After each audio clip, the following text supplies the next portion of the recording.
All right, enough!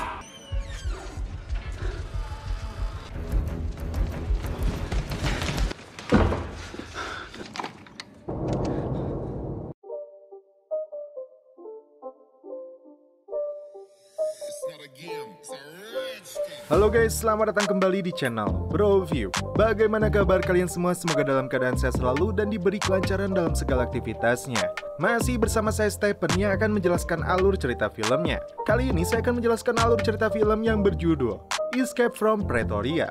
Film ini mengisahkan tentang pengalaman nyata pelaku sejarah sekaligus penulis buku Inside Out Escape from Pretoria, karya Tim Jenkins, narapidana yang berhasil kabur dari penjara Pretoria pada masa apartheid di Afrika Selatan. Seperti apakah kisahnya? Langsung saja, sebelum masuk ke ceritanya seperti biasa, siapkan apa? Ya tentunya Kopai dan Udbray untuk menemani kalian dalam menonton alur cerita film ini. Dan sekarang kita masuk intro.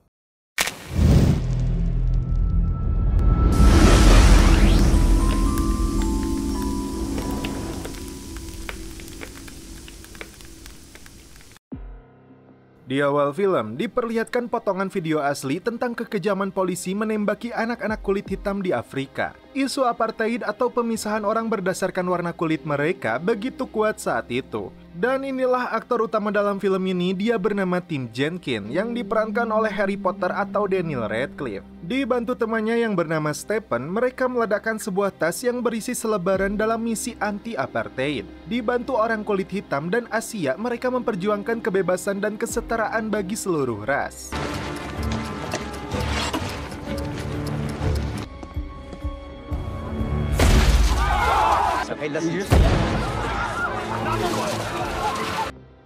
Perjuangan mereka harus dibayar dengan penangkapan oleh pihak kepolisian. Saat berada dalam sel tahanan, kekasih Jenkins yang berasal dari Afrika memberikan sejumlah uang yang disembunyikan di balik sepatunya. Lalu mereka pun celepot. Di dalam toilet, uang itu dia masukkan ke dalam sebuah tabung cerutu dan kemudian disembunyikan ke dalam boolnya untuk menghindari penggeledahan. Saat persidangan di Cape Town Juni 1978, hakim membeberkan sebuah fakta bahwa Jenkins dan Stephen dengan sengaja merakit sebuah bom dan menyebarkan ideologi ANC atau African National Congress yang bertentangan dengan pemerintah Afrika Selatan saat itu.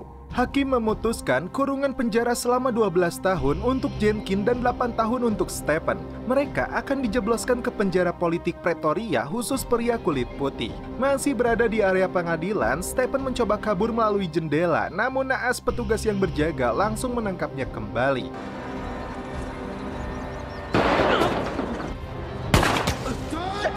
Don't shoot! Mereka berdua langsung dibawa menggunakan mobil tahanan. Sesampainya di gerbang penjara, petugas sipir langsung membacakan peraturan selama berada di Hotel Prodeo dan memeriksa bagian tubuh untuk memastikan tidak ada barang berbahaya yang mereka sembunyikan. Penjara ini dilapisi pintu berlapis untuk mencegah pembobolan. Up to the line. Tracy.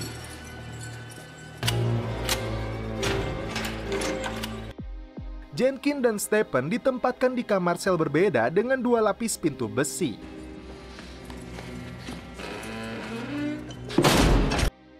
Hari pertama mereka berada di penjara.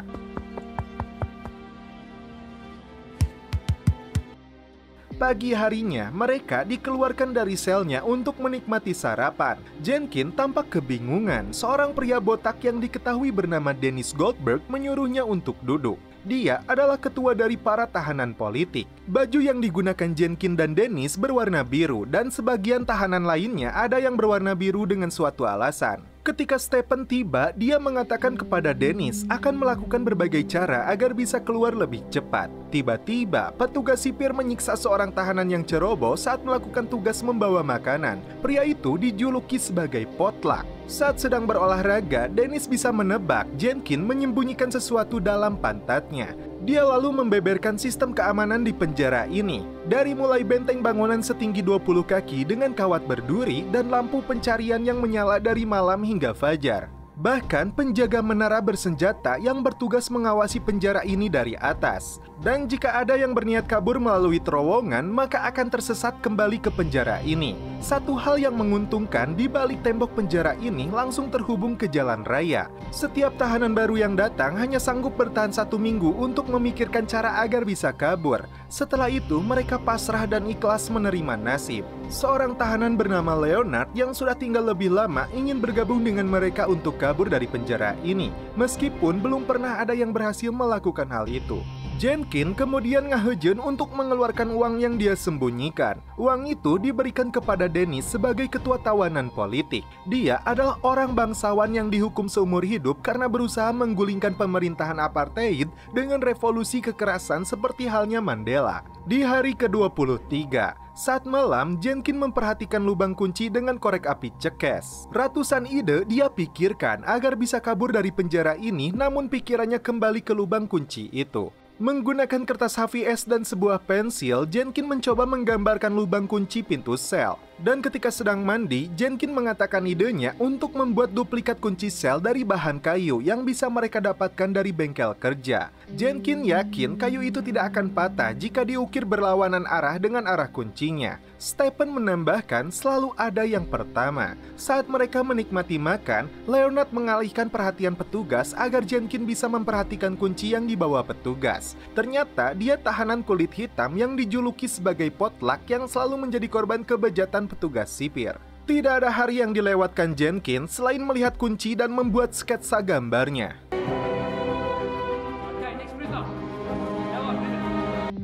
Di hari ke-74, Jenkins menyembunyikan beberapa potongan kayu ke dalam termoskopai. Stephen yang berada di sana sengaja menjatuhkan paku untuk mengalihkan perhatian. Sebelum mereka kembali ke sel, petugas memeriksa satu persatu termos itu. Untungnya, Jenkins berhasil lolos membawa kayu-kayu tersebut.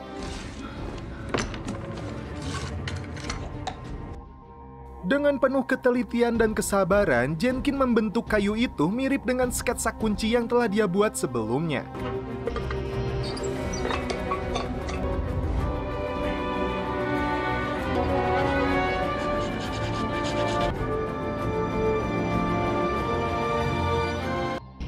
Setelah itu, dia langsung mencobanya dan akhirnya berhasil membuka kunci sel.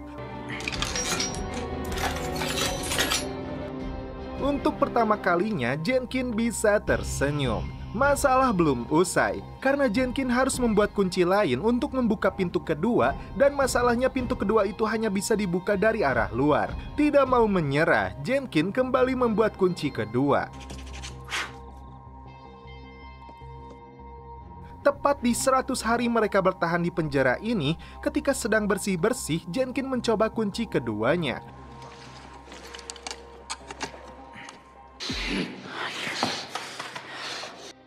Mereka senang karena kunci kayu itu berhasil, tapi masalah timbul karena kunci itu tidak bisa memutar balik. Bahkan Jenkins mematahkan kunci tersebut, dan dia berusaha mengambil potongan kuncinya, namun tidak berhasil hingga petugas sipir datang.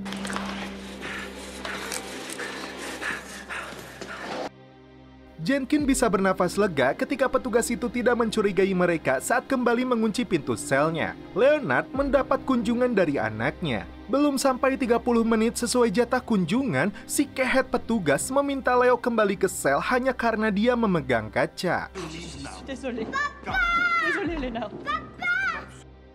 Hari ke-142, Leonard mempunyai ide menggunakan tali untuk menarik kunci itu dari sel yang berada di depannya. Namun ide itu akan sia-sia karena kunci itu tetap harus diputar. Tiba-tiba petugas sipir memergoki mereka dan untungnya dia tidak mendengar pembicaraan Jenkins CS. Mereka beralasan sedang melakukan bersih-bersih.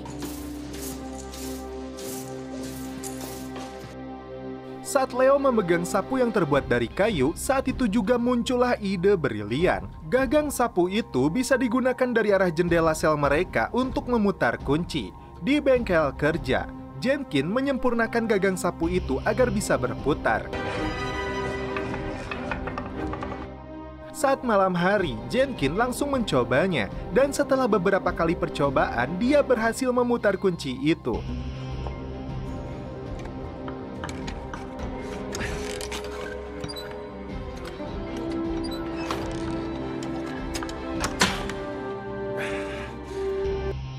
Tapi sialnya dia malah menjatuhkan kunci tersebut. Sebelum petugas memergokinya, Jenkins berusaha untuk mengambil kunci kayu itu menggunakan permen karet. 1-2 kali percobaan, permen karet itu tidak menempel dengan sempurna. Dan akhirnya Jenkins berhasil mendapatkannya kembali.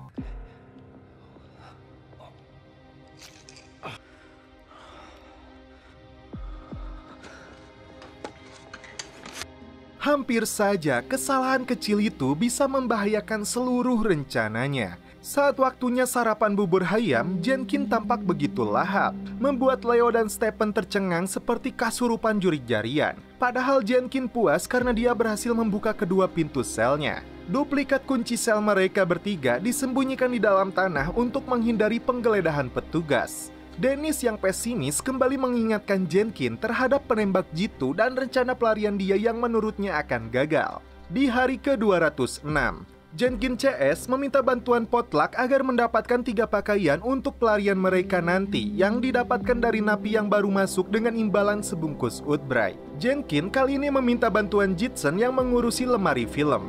Dia berniat untuk kembali membuka duplikat kuncinya. Di hari ke-296, Jenkins mendapat kiriman kacamata baru. Yang mengejutkan, 3 hari lagi Potluck akan dieksekusi mati. Di saat musik diperdengarkan malam itu, Jenkins dan Leo mengendap keluar dari sel. Dengan penuh hati-hati, mereka membuka satu persatu pintu jeruji yang mengamankan blok mereka.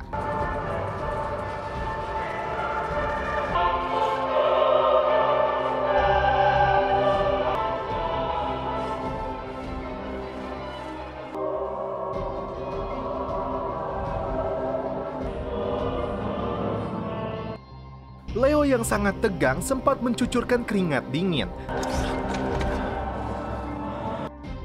Tiba-tiba musik pun berhenti. Sipir gendut muncul. Jenkins dan Leo langsung bersembunyi di dalam lemari film. Di saat sipir itu naik ke atas dan dirasa keadaan aman,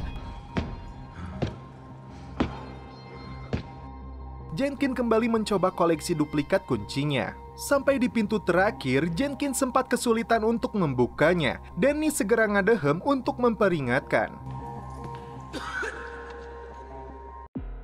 Saat sipir itu kembali turun, mereka berdua kembali bersembunyi di dalam lemari. Si endut sempat melihat tetesan keringat dan untungnya dia tidak memperdulikan hal itu.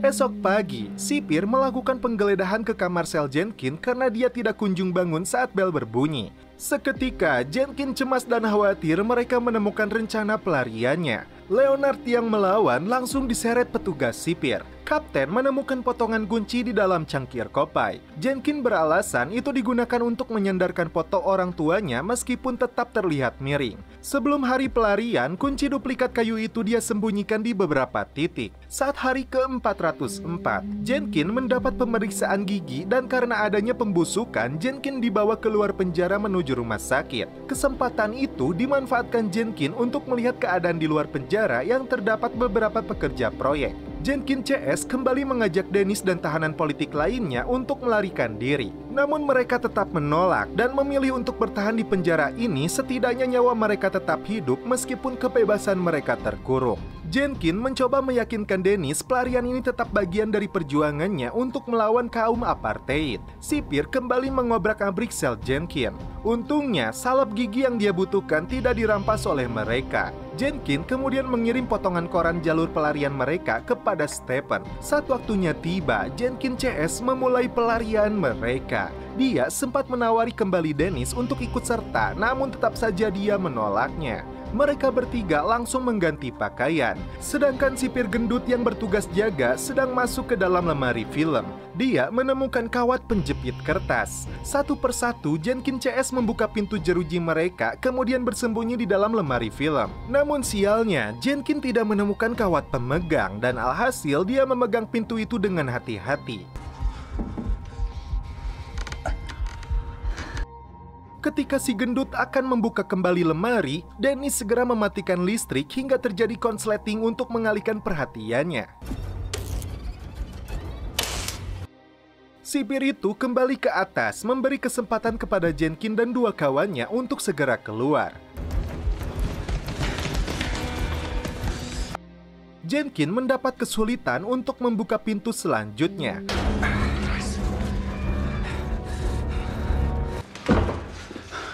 Okay, workshop key. Thank you. Saat Leo mencoba, untungnya dia berhasil. Come on. Tapi sialnya, di pintu terakhir tidak ada satupun kunci yang mereka bawa yang cocok untuk membukanya. Mereka sempat putus asa dan berniat untuk kembali. Namun setelah Leo melihat kusennya terbuat dari kayu, dia langsung menggunakan pahat untuk menjebol.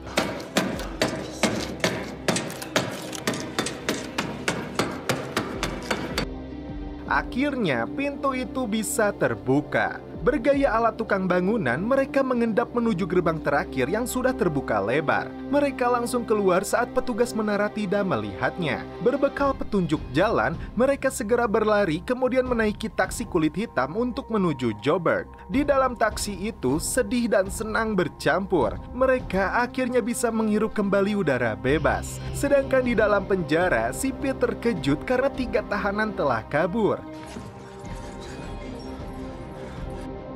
Dennis dan tahanan politik lainnya ikut senang. Dikisahkan, 3 narapidana ini melarikan diri menuju Mozambik, Tanzania, dan terakhir London untuk bergabung kembali dengan partai ANC melanjutkan perjuangan melawan apartheid. Mereka menjadi buronan hingga diampuni di tahun 1991.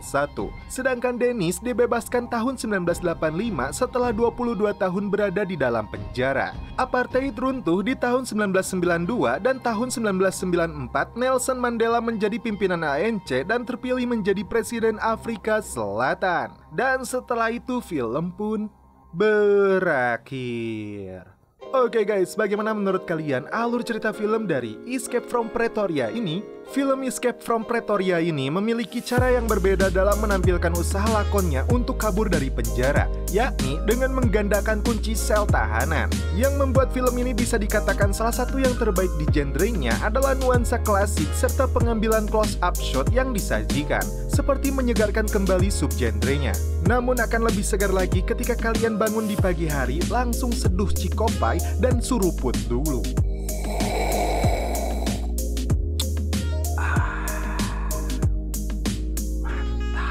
Oke guys, cukup sekian alur cerita film ini. Salam penutup seperti biasa dari kami. Mohon maaf bila ada kata-kata yang kurang berkenan di hati kalian. Mohon dimaafkan ya. Salam perfilman duniawi. Keep enjoy.